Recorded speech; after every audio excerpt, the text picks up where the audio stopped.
দিল্লি নাকি মুম্বাই? আইপিএল 2025-এর 63তম ম্যাচে জিতবে কে? ভবিষ্যৎবাণী করল জ্যোতিষী বিরাট। আইপিএল 2025-এর 63তম ম্যাচে কোন দল জিতবে তা নিশ্চয় আগেভাগে বলে দেওয়া সম্ভব নয়। তবে এবার সেই কঠিন কাজটি করে দেখাবে অ্যাকিলস নামের একটি বিড়াল। আইপিএল 2025-এর 63তম ম্যাচের আগেই ফলাফল নিয়ে ভবিষ্যৎবাণী করবে অ্যাকিলস। এর জন্য তাকে দিয়েছে বিশ্বাস প্রশিক্ষণ। 2010 বিশ্বকাপ প্রাপ্তবয়স্ক বলের কথা নিশ্চয় মনে আছে অনেকের। একের পর এক চমকপ্রদ ভবিষ্যৎবাণী করে দক্ষিণ আফ্রিকা বিশ্বকাপে ভিন্ন এক রোমাঞ্চ ছড়িয়েছিল পর। স্পেন যে 2010 সালে বিশ্বকাপ জয় করবে তা আগে ভাগেই জানিয়ে দিয়েছিল অক্টোবরটি। সুখবর আইপিএল 2025-এও আছে। আইপিএল 2025-এর জব তুলতে প্রস্তুত সাদা রঙের বিড়ালটি।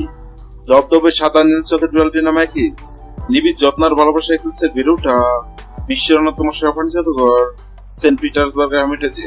শালিক টিনের জন্ম অ্যাকিলসের। সৃষ্টিকর্তা তাকে তিনি শোনার ক্ষমতা, তবে আছে তীব্র অনুমান শক্তি। তা দিয়ে চমক দেখতে চাই বিড়ালটি, কিন্তু কিভাবে? আইপিএল 2025-এর 63তম ম্যাচ চলাকালীন অ্যাকিলসের সামনে 2 পাত্রে খাবার রাখা হবে।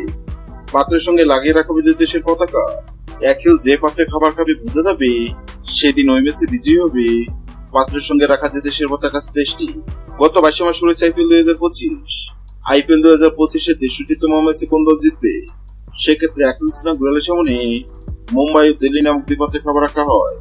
অবাক করার বিষয় সবাই ভেবে ছিল বিড়ালটি হয়তো মুম্বাই নামক পাত্রে খাবার খাবে, কেননা মুম্বাই অনেক শক্তিশালী দল এবং সবাই ধরে নিচ্ছে আইপিএল এর 63তম ম্যাচ জিতবে মুম্বাই। কিন্তু সবার ধারণা ভুল প্রমাণ করে অ্যাকিলস নামক বিড়ালটি দিল্লি নামক পাত্র থেকে খাবার খায়। অ্যাকিলস নামক বিড়ালের মন কাণ্ড অবাক হয়েছিল নাকি? কেন বর্তমানে দিল্লি দুর্দান্ত ফর্মে আছে।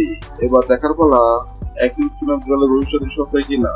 হ্যাঁ দর্শক, আপনাদের বলছে, আপনাদের মনে হয় আইপিএল 2025-এর 63তম ম্যাচে দিল্লি নাকি মুম্বাই কোন দল জিতবে? অবশ্যই কমেন্ট করে জানাবেন।